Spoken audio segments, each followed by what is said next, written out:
Welcome to Burlap Teachers. Enjoy the video. You'll start by getting Gboard on your device and ensuring prerequisites are ready. First, check device OS and free storage. You need enough room to install the app.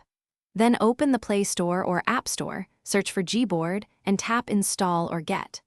Once installed, open it and accept basic permissions, microphone for voice typing and storage for themes, because without those, the full feature set won't work. Make sure to keep the App Store open until installation finishes. Next, you'll enable Gboard and make it your primary keyboard so input flows everywhere. On Android, go to Settings, Right Arrow System, Right Arrow Languages and Input, then tap Virtual Keyboard and add Gboard.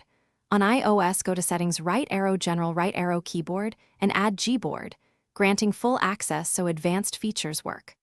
Once enabled, set Gboard as the default input method. Then open a messaging app and type to confirm keys. Autocorrect and suggestions are active.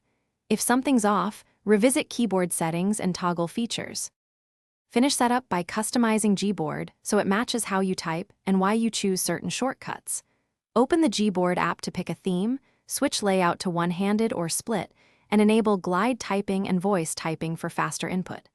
Sign into your Google account to sync personalized suggestions and clipboard history. Test emoji search, GIF, and multilingual typing to verify everything works. If keys lag or suggestions fail, clear the app cache or restart the phone as a reliable troubleshooting tip. Thanks for watching. Consider subscribing if this video helped you.